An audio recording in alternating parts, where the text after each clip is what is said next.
Lock क्यों कर रहे हो दरवाजे को? हुनैन ने आगे बढ़कर दरवाजे का लॉक खोलना चाहा, मगर आज़ाद इसका बाजू पकड़कर इसे खींचता हुआ लिविंग रूम तक लाया और वहां मौजूद बड़े से झूले पर हुनैन को भी धक्का दिया। साथ ही इसने अपना कोट भी उतारकर इस झूले पर हुनैन के पास फेंका। हुनैन आज़ाद के इस अंदाज पे हैरत ज़दा होकर इसे देखने लगी। देखो आज़ाद, हम आराम से किसी और दिन बैठकर तफसील से बात कर लेंगे। इस वक्त आबी के आने का टाइम है। प्लीज़ तुम अभी चले जाओ यहाँ से। वो पहले भी हुनैन के बोलने पर इसके फ्लैट से चला गया था। हुनैन को लगा वो अब भी इसकी बात समझ जाएगा, मगर आज हुनैन को इसके तेवर देखकर ज़रा सा खौफ सा आ रहा था। कुछ इसके अंदाज में बदलाव था जो हुनैन को उलझा रहा था। आज़ाद ने इसकी बात सुनते फ्रिज से पानी की बोतल निकाली, बोतल से मुंह लगाकर पानी पीने लगा। आराम से बैठकर बात करने का टाइम अब गुजर गया है। अब आराम से बात करने का कोई फ़ायदा ही नहीं और बेफ़िक्र रहो, तुम्हारी आपी आज काफ़ी लेट आएंगी। वो बच्चा अबॉर्ट करवा रही हैं इस वक्त। आज़ाद बहुत नॉर्मल से अंदाज में हुनैन को बताकर मज़ीद बोतल से पानी पीने लगा। यही तो इसके अपर क्लास तबके की खसूसियत थी, गुनाह करके फ़ौरन ही सबूत को मिटा देना। आज़ाद को पूरा यकीन था इसका बाप भी नवीन को लेकर यही काम करवाने गया गया होगा। क्या बकवास कर रहे हो तुम? मेरी आपी के बारे में इतनी घटिया बात बोलते हुए तुम्हें शर्म आनी चाहिए। निकल जाओ फ़ौरन यहाँ से, वरना मैं आपी को बता दूंगी कि तुम हमारे फ्लैट तक पहुँच गए हो। हुनैन को आज़ाद की बात सुनकर शदीद गुस्सा आया। जब वो चीखती हुई बोली, जिस पर आज़ाद हंसा। तुम्हारी बहन एक गिरी हुई लड़की है और गिरी हुई लड़की के बारे में घटिया बात करते शर्म कैसी? तुम मुझे अपनी बहन से डरा रही हो? मैं तो चाहता हूँ आज जो मैं तुम्हारे साथ करूँ वो सब तुम अपनी आपी को ज़रूर बताओ। आज़ाद ने बोलते हुए पानी की भरी बोतल हुनैन के सर पर उंडेल ली। ये क्या बेहूदगी है? अचानक आज़ाद की हरकत पर वो तलमिला उठी और आज़ाद का हाथ पकड़ने लगी। इसे बेहूदगी नहीं कहते हनी डियर, असल बेहूदगी तो मैं तुम्हारे साथ अब करूँगा। आज़ाद अपने एक हाथ हुनैन के दूसरे हाथों को काबू करता हुआ दूसरे हाथ मौजूद पानी की बोतल से अब हुनैन के शोल्डर्स और गले में पानी डालता हुआ इसके कपड़े भिगोने लगा। पानी की खाली बोतल फेंक कर इसने हुनैन को भी धक्का दिया। हुनैन फर्श पर जा गिरी। आज तुम्हारी बहन को तुम्हारी हालत देखकर मालूम होगा कि मेंटल टॉर्चर कैसे किया जाता है। अदा टाई की नोट ढीली करता हुआ अपनी आस्तीन फोड़ कर कैब हुनैन की तरफ कदम बढ़ाने लगा। अजहाद, हुनैन ने डरकर इसका नाम पुकारा और उठकर अपने बेडरूम की तरफ भागी। इससे पहले वो बेडरूम का दरवाज़ा बंद करती, अजहाद ने ज़ोर से दरवाज़ा पे पर अपना हाथ मारा। दरवाज़ा ज़ोर से खुलने पर वो नीचे जा गिरी। नहीं नहीं अजहाद प्लीज़ नहीं। अजहाद हुनैन के करीब आकर इसे उठाने लगा। लगाने लगा तब वो रोती हुई चीखी। वो इसे अपने सार में लिए हुनैन पर झुका। हुनैन ने ज़ोर ज़ोर से इसके सीने पर अपने हाथ मारना शुरू कर दिए। आज़ाद इसके बालों से स्कार्फ खींचकर इसके दोनों हाथ कमर तक ले जाकर बांधने लगा। मेरा गुनाह क्या है आज़ाद? मुझे मेरा जुर्म बताओ। हुनैन रोती हुई से पूछने लगी। तब आज़ाद ने इसे कंधों से पकड़ा। ये तो कहावत सुनी होगी ना तुमने कि आटे के साथ घुन भी पिसता है। आज तुम अपनी बहन का किया भुगतान भरोगी। आज़ाद हुनैन को देखता हुआ पथरीले लहजे में बोला। हुनैन के कंधों से अपना हाथ हटाकर अपना बाजू उसकी कमर के गिर्द बांध कर दूसरे हाथ से इसका मुंह दबोचा। मालूम है तुम्हें वो अपनी अदाओं और जलवों से किसका दिल बहलाती है? किसकी बिस्तर की जीनत बनी हुई है पिछले 1 साल से? मालूम है तुम्हें किसके साथ तुम्हारी बहन ने नाजायज़ ताल्लुकात इस्तफार किए हैं? मेरे बाप के साथ। आज़ाद ने आखिरी जुमला दांत पीस कर कहा। हुनैन को बेड पर धक्का दिया। अब वो अपनी टाई उतार कर बेड के पास हुनैन के करीब आने लगा। हुनैन ने रोते हुए पीछे सरकना शुरू किया तो आज़ाद ने इसके दोनों पांव पकड़ के अपनी टाई इसके गिर्द बांधना शुरू कर दी। मेरी बहन और अपने फादर के जुर्म की सज़ा तुम मुझे क्यों दे रहे हो अजहाद? मेरा क्या कसूर है? मुझ पर तरस खाओ प्लीज़। हुनैन बेबसी से रोती हुई चीखकर अजहाद से बोली। तुम्हारी बहन को 2 दिन पहले आगाह किया था मैंने, अगर इसने अपने कदम नहीं रोके तो मैं इसकी बहन को हरगिज़ छोड़ने वाला नहीं। मगर कल वो ऑफिस आकर उल्टा मुझे चैलेंज कर गई कि मेरे सर पर नाचेगी। या तो तुम्हारी बहन तुमसे मोहब्बत नहीं करती या फिर इसने मेरी बातों को सीरियस नहीं लिया। आज वो मेरे डैड के साथ गई है अपना गुनाह और नाजायज़ सबूत मिटाने। अपने बाप को तो मैं अच्छी तरह बताऊंगा ही, मगर इससे पहले मैं तुम्हारी बहन को ऐसा सबक देना चाहता हूँ जिसे वो सारी ज़िंदगी याद रखे। हुनैन के पाँव साइड पे करता हुआ उसकी गर्दन पर झुका। इससे पहले आज़ाद के होठ हुनैन की गर्दन को छूते। इससे बेहतर है मेरा गला दबा दो आज़ाद, मुझे मार कर भी तुम्हारा इंतकाम पूरा हो जाएगा। प्लीज़ मुझे मार दो मगर यूँ पामाल मत करो। हुनैन की आवाज़ आज़ाद के कानों में गूंजी तो आज़ाद सर उठाकर इसे देखने लगा। हुनैन की आंखें रो रो कर सुर्ख हो चुकी थी। वो इस वक्त मुकम्मल तौर पर आज़ाद के एसार में सिसक रही थी। दो बहनें और इन दोनों की मुख्तलिफ सोच। आज़ाद ने दिल में सोचा, इसने अपना हाथ हुनैन के कंधे से हटाकर हुनैन की आंखों को छूना चाहा, तो हुनैन ने अपने चेहरे का रुख दूसरी सिमत कर लिया। आज़ाद उठकर बैठा और बेड से नीचे पाँव लटका कर बैठ गया। अब इसकी पूछ हुनैन की तरफ थी। अपनी पॉकेट से सिगरेट लाइटर निकाल कर वो सिगरेट पीने लगा। हुनैन अभी भी बेड पर लेटी इसी को खौफ से देख रही थी। वो अपनी सिसकियाँ मुंह में ही दबाई हुई अपने हाथों पर जोर दे रही थी कि किसी तरह इससे खुल जाए, मगर आज़ाद ने इसके हाथ बहुत कस कर बांधने थे। वो सिर्फ इन्हें खोलने की कोशिश कर सकती थी। सिगरेट पीने के बाद आज़ाद ने गर्दन मोड़कर हुनैन को देखा। हुनैन को एक बार फिर इससे खौफ आने लगा। इसे लगा वो इसका गला दबा देगा अपना इंतकाम पूरा करने के लिए। कैपरी से झलकती हुई सफ़ेद पंडलियों पर आज़ाद की नज़रें पड़ी। इसने हुनैन के पाँव को छूने की कोशिश की। हुनैन ने जल्दी से अपने पाँव समेटे। एक दो दफ़ा दोबारा इसे रोना आने लगा। तब आज़ाद ने इसके पैरों को सीधा करके पाँव पर बंधी टाई खोलने लगा। डरने की ज़रूरत नहीं है। तुम्हारा गला तो मैं हरगिज़ नहीं दबाने वाला, ना ही तुम्हारे साथ वो करने वाला हूँ जिसका गुस्से गुस्से में सोचा था। बदतमीज़ और बेहुदा तो मैं बहुत हूँ, मगर इस लेवल तक का नहीं बन सकता जितना तुमने सोच लिया है। आज़ाद हुनैन के पाँव खोलता हुआ संजीदगी से बोला, तुम्हें अपनी बहन को समझाना होगा हनी। वो मेरी माँ का घर बर्बाद कर गई है। मैं अपनी मम्मा की आंखों में आंसू नहीं देख सकता, जैसे इस वक्त तुम्हारी आंखों में मुझे आंसू बर्दाश्त नहीं हुए। और वो हुनैन की कमर में हाथ डालकर उसको बिठाता हुआ उसके हाथ खोलने लगा। बहुत गुस्सा है मुझे नवीन पर, इतना कि मैं इसको तकलीफ़ देना चाहता हूँ कि ताकि वो तड़पे, मगर मैं इसे तड़पाने के लिए शायद मैं तुम्हें अज़ियत नहीं दे सकूँ, क्योंकि मैं आज़ाद अब स्कार्फ से हुनैन के बालों को दोबारा कैद करता हुआ अपनी बात अधूरी छोड़कर हुनैन का चेहरा देखने लगा, और हुनैन इस पर इसकी बात का इंतज़ार करने लगी, क्योंकि तुम आज़ाद बेड से उठकर कमरे से निकलने लगा। तब हुनैन हुनैन उलझ कर एकदम बोली। आज़ाद ने इसे मुड़कर देखा, क्योंकि मैं तुम्हारी बहन जितना घटिया नहीं हूँ। आज़ाद इसको बोलता हुआ वहाँ से चला गया। 15 मिनट पहले नवीन घर पहुंची थी। शाहनवाज ने इसको घर ड्रॉप किया था। नवीन के इसरार पर शाहनवाज इसे इसके दोस्त डॉक्टर शहलाब गाइनी के पास इसे ले गया था, जो कि कोई इतनी मशहूर नहीं बल्कि एक नॉर्मल से मेटर्निटी होम की डॉक्टर थी। नवीन ने डॉक्टर शैला के पास जाने का इसरार इसलिए किया ताकि वो इससे अपनी मर्जी की रिपोर्ट तैयार करवा सके। शैला को नवीन से इतनी मोहब्बत नहीं थी कि वो दोस्ती में ही काम कर देती, बल्कि नवीन की दी गई पुरकशिश अमाउंट से वो अल्ट्रासाउंड की नकली रिपोर्ट बनाने के लिए तैयार हुई थी।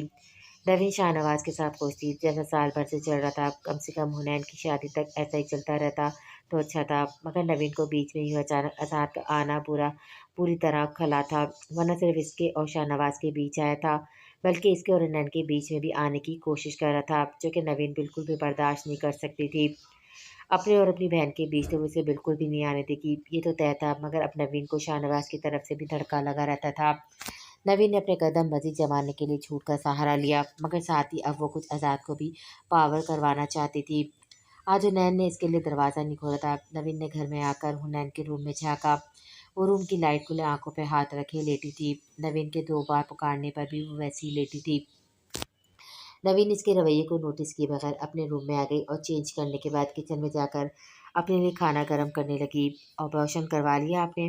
अभी खाने का दौरान ही हुआ था, तभी से हुनैन की आवाज़ आई। नवीन ने सर उठाकर हैरत से हुनैन को देखा और डाइनिंग टेबल के सामने सीने पे हाथ बांधे खड़ी इससे सवाल कर रही थी। क्या बकवास किए तुमने हनी? दिमाग दुरुस्त है तुम्हारा? तुम्हारी हिम्मत कैसी हुई इस तरह बेहुदा बकवास करने की, वो भी अपनी बड़ी बहन के साथ? नवीन को हुनैन के रवैये और बात के अंदाज से कुछ गड़बड़ का एहसास तो हुआ, मगर फिर भी वो चेहरे पर गुस्से के तासुरात लाए सख्ती से इस पर चीखने लगी। ऊंची आवाज़ में चीखकर, मेरी आवाज़ को दबाएं मत आपी। आपने कैसे हिम्मत कर ली इतना बड़ा और गलीज कदम उठाने की, आपका अपने बॉस के साथ नाजायज़? हुनैन एक बार फिर बोली। मैं कहती हूँ बकवास बंद करो अपनी। किसने भरे तुम्हारे कान? मैं पूछती हूँ किसने तुम्हारे जहन में मेरे खिलाफ जहर उंडेला है? नाम बताओ मुझे इसका। अब की बार नवीन पहले से भी ज़्यादा ज़ोर से चीखी थी। साथ ही वो कुर्सी खिसकाकर हुनैन के सामने आई और सख्ती से इसका बाजू झंझोड़ा। तभी हुनैन ने इसका दूसरा हाथ उठाकर अपने सर पर रखा। मेरी कसम खाकर बोलें आप ही, जो कुछ मैंने बोला है इसमें कोई सच्चाई नहीं है। आगे से मैं आपको एक लफ्ज़ नहीं बोलूँगी। हुनैन आंखों में नमी लिए नवीन से पूछने लगी। नवीन ने गुस्से में घूरकर अपना हाथ इसके सर से हटाया। अज़हर से कॉन्टैक्ट है तुम्हारा? किस हद तक बढ़ाया हुआ है तुमने इससे अपना रिलेशन? मुझे बिल्कुल सच बताना हनी। ये तो तय था हुनैन को जो भी कुछ भनक पड़ी थी वह अज़हर से ही पड़ी होगी, क्योंकि आजकल इसी ने कसम खाई हुई थी नवीन नवीन का जीना हराम करने की। जिस तरह का ताल्लुक आपका और उसके फादर के साथ, मेरा इससे ऐसा नहीं है। मगर आज मेरी आंखों से इसने पर्दा हटाया और मुझे बताया कि मेरी बहन कितनी गिरी हुई और हल्के किरदार की मालिक है। हुनैन रोती हुई बोली, मगर नवीन के पड़ने वाले हाथ से हुनैन को आगे कुछ भी बोलने से रोक दिया। हुनैन बेयकीनी से अपने गाल पे हाथ रखे नवीन को देखने लगी, जो अभी भी गदबनाक नज़रों से इसको घूरने में मसरूफ़ थी। कमरे में जाओ अपने, नवीन आंखें दिखाते हुए ये हुनैन से बोली।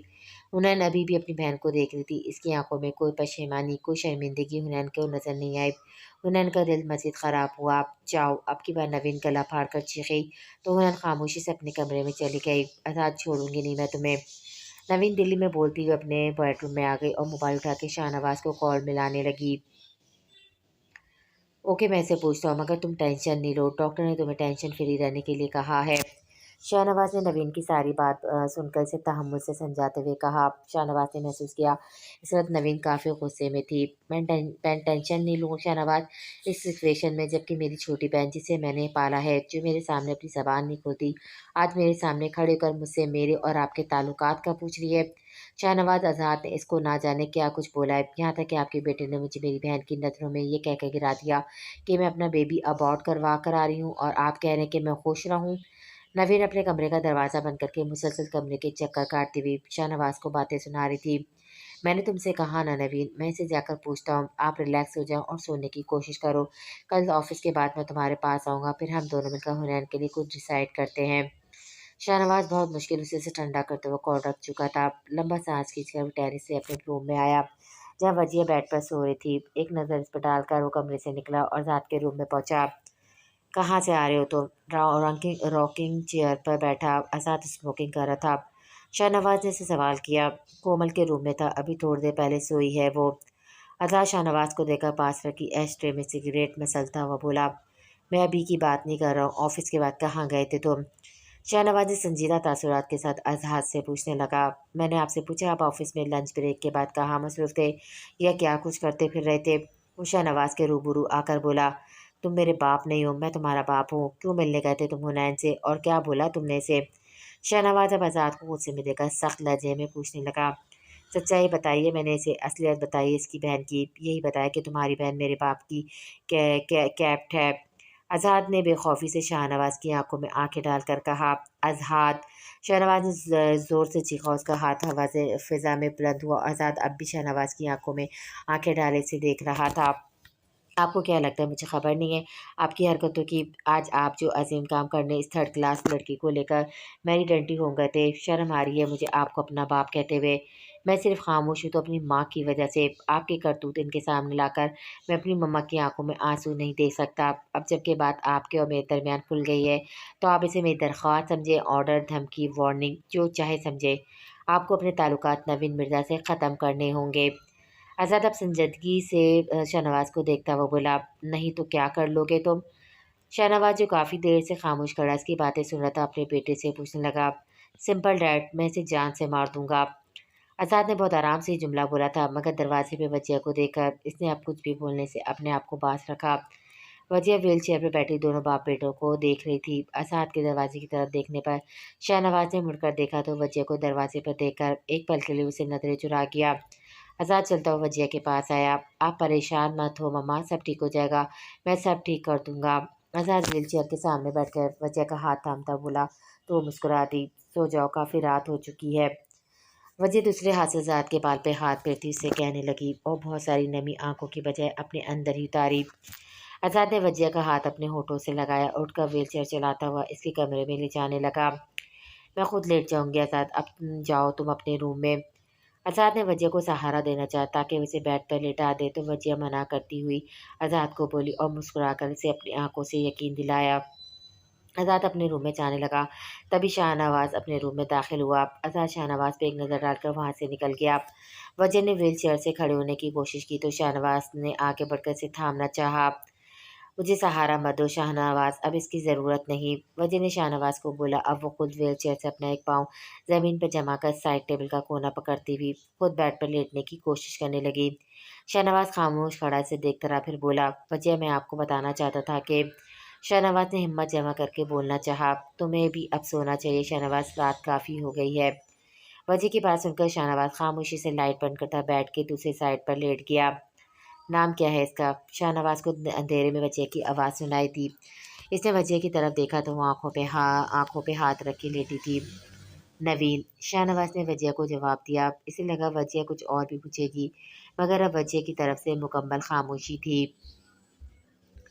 हुनैन कॉलेज से वापस आई तो नवीन घर पर ही मौजूद थी और अपने कमरे में मौजूद कमरे में मोबाइल पर किसी से गुफ्तगू थी। ना इसने हुनैन के कॉलेज से वापस आने का नोटिस लिया। हुनैन के सलाम का जवाब भी सर हिला कर दिया। सुबह जब हुनैन कॉलेज के लिए तैयार हो रही थी तब इसने हुनैन से इसका मोबाइल मांगा था और मोबाइल अपने पास रखते हुए इसे सख्ती से मना किया था कि वह जहाज से नहीं मिलेगी। हुनैन अपने लिए खाना ट्रे में रखकर अपने बेडरूम में आ गई और दोपहर का खाना खाने लगी। तब नवीन इसके रूम में आए और वार्डरोब से हुनैन के लिए ड्रेस निकालने लगी। शाम में मेरे ऑफिस के कुलीग खुर्शीद साहब अपने मिसेस और बेटे के साथ हमारे घर डिनर पर आ रहे हैं। राफ़ी अच्छा लड़का है, काफ़ी शरीफ है और मुहज़्ज़ब और तमीज़दार भी। मैं चाहती तुम इसे एज अ गेस्ट इसे अच्छी तरह कंपनी दो। नवीन इसका ड्रेस बेड पर रखती बोली और वापस अपने कमरे में चली गई। उन्होंने बाकी खाना बेदिली से खाकर एक नागवार नज़र ड्रेस पे डाली और सोने के लिए लेट गई। आज दोपहर इसके ऑफिस के वर्कर के साथ मीटिंग थी। खुशी साहब को आज जल्दी जाना था, इसलिए वो शाम में ही ऑफिस से हाफ लीव पर चले गए थे। खुशी साहब ने ही आज़ाद को ये खबर मिली थी कि नवीद मिर्ज़ा जॉब छोड़ चुकी हैं। इस खबर पर आज़ाद को हैरत के साथ खुशी भी और वो सोच रहा था कि शायद हकीकत सुनने के बाद डैड अपने किए हुए फ़ाल पर शर्मिंदा है या फिर जो भी बात हो वो थोड़ा रिलैक्स हुआ। मगर कल रात इसे बार-बार हुनैन की याद आ रही थी। कल से इसने यकीनन हुनैन को हर्ट किया था। यही सोचकर वो शर्मिंदा था। वो सुबह से वक्फे-वक्फे से हुनैन का नंबर ट्राई कर रहा था, मगर इसका नंबर सुबह से मुसलसल ऑफ था। न जाने क्यों इसे लग रहा था जैसे कोई नया बाब खुल चुका है। इन चंद दिनों से हुनैन को सोचना दुनिया का सबसे अच्छा काम लगता था। इस हकीकत के बाद भी हुनैन की बहन ने इसके डैड का अफेयर है, इस बात को सोचकर इसे गुस्सा आ जाता और वो अपने आप को बहुत बेबस महसूस करता। मगर जब हुनैन का चेहरा आंखों के पर्दे के सामने लहराता तो वो इसे सोचने से खुद को रोक नहीं पाता। कल वो क्या करने वाला था हुनैन के साथ? अगर वो इंतकामन हुनैन के साथ कुछ गलत कर देता तो शायद उम्र भर के लिए ना सिर्फ हुनैन से बल्कि खुद से भी नजरें नहीं मिला पाता। इस वक्त शाम के 7 बज चुके थे। अब इसे घर के लिए निकलना था। तभी इसके रूम का दरवाज़ा खुला। कहाँ गायब हो गया यार तू? मुकर्रम रूम में आने के साथ आज़ाद को देखते हुए पूछा। फजी भी इसके साथ ही मौजूद था। गायब कहाँ होना है, ऑफिस ज्वाइन किया है तो बिजी हो गया हूँ। तुम दोनों सुनाओ क्या प्रोग्राम है तुम दोनों का आज? आज़ाद बारी बारी उन दोनों से मिलता हुआ पूछने लगा। हमारा जो भी प्रोग्राम है तेरे बिना अधूरा है। चल आज किसी अच्छे से होटल में डिनर करते हैं। फसी आज़ाद को देखता हुआ बोला। आज मूड नहीं है यार, फिर कभी सही। आज़ाद का वाकई इस वक्त घर जाने का इरादा था, तभी वो फसी को इनकार करता हुआ बोला। मालूम है मुझे, तू इस दिन वाली बात को लेकर मुझसे अभी तक नाराज़ है। फसी ने बुरा सा मुंह बनाकर आज़ाद को देखते हुए कहा, पागल हो गया है तू? वो दोस्त है हमारा, हमसे नाराज़ नहीं हो सकता। चल यार आज़ाद, कहीं अच्छी सी जगह डिनर करते हैं। काफ़ी दिन हो गए, इस बेवकूफ़ का शिकवा भी दूर हो जाएगा। अब की बार मुकर्रम आज़ाद को देखता हुआ बोला। फॉर्मल ड्रेसिंग की हुई है यार, अजीब लगेगा। वो दोनों को जीन्स शर्ट और जैकेट में मलबूस देखकर बोला, नखरे मत दिखा, फुल हीरो लग रहा है, चल उठ जा। फसीस को देखता हुआ बोला। मुकर्रम भी उठ खड़ा हुआ तो आज़ाद को भी इन दोनों के साथ जाना पड़ा। आधा घंटा गुजर गया था इसे राफ़े के साथ इस होटल में आए हुए। इसे अपनी आपे की मंतक की समझ में नहीं आई थी। जब इसने राफ़े की फैमिली को घर पे डिनर के लिए इनवाइट किया था तो भला ये शीशा क्यों छोड़ा कि तुम दोनों बाहर जाकर डिनर कर आओ। नवीन के ऐसे बोलने पर जहाँ हुनैन ने उलझ कर अपनी बहन को देखा था, इससे ज़्यादा कन्फ्यूज़न होकर राफ़े ने अपनी मदर को देखा जो कि नवीन की ही हम ख्याल थी। उन्होंने कहा कि बड़ों की महफिल में आप दोनों बच्चे बोर हो जाओगे, इसलिए बाहर जाके इंजॉय करो। राफ़ी वाक़ई एक फर्माबरदार बेटा था जो जी मम्मी कहकर हुनैन को घर से आधे घंटे की ड्राइव पर मौजूद एक होटल में ले आया। मगर यहाँ लाने के बाद वो हुनैन से ज़्यादा कन्फ्यूज़ दिखाई दे रहा था। इर्द-गिर्द टेबल पर सब कपल्स ही मौजूद थे। धीमे से रो में म्यूज़िक बज रहा था। कोई ना कोई कपल अपने पार्टनर के लिए किसी गाने की फ़रमाइश कर देता तो फिर वो गाना गुनगुनाया जाता। हुनैन काफ़ी बेज़ार हो रही थी। राफ़ी से 5 मिनट बाद कोई ना कोई सवाल पूछ लेता है जिसका हुनैन सरसरी अंदाज में जवाब दे देती। राफ़ी दोबारा मिनरल वाटर से गिलास से पानी निकाल कर पीता, कभी अपने ग्लासेस ठीक करने लग जाता। हुनैन ने नोट किया वो फर्माबरदार लड़का काफ़ी शर्मीला और कम गो भी था। राफ़ी, मेरे ख़्याल में अब हमें वापस जाना चाहिए, सब वेट कर रहे होंगे हमारा। उन्होंने नरमी से राफ़ी को देखकर कहा, कहीं वो हर्ट ना हो जाए। इसकी बात सुनकर मगर वो भी क्या करती, वो इसे इतना ही देर बर्दाश्त कर सकती थी। जी बिल्कुल, मैं काफ़ी देर से आपको यही बात कहना चाह रहा हूँ। राफ़ी हुनैन को देखता हुआ फ़ौरन बोला, नेक्स्ट सॉन्ग जो आपके सामने पेश खिदमत है, वो एक सॉन्ग ही नहीं बल्कि किसी के एहसासात की तर्जुमानी है। ये नौजवान अपने दिल की बात इस सॉन्ग के ज़रिए इस महफ़िल की खूबसूरत लड़की को बताना चाहता है, जिस पर वो अपना दिल हार बैठा है। अनाउंसमेंट के बाद तालियां बजी। हुनैन जो वापस घर जाने के लिए चेयर से उठकर खड़ी हुई, अचानक लाइट्स बंद हो गई। स्पॉटलाइट दायरे की शक्ल में हुनैन पे पड़ी तो एकदम घबरा गई।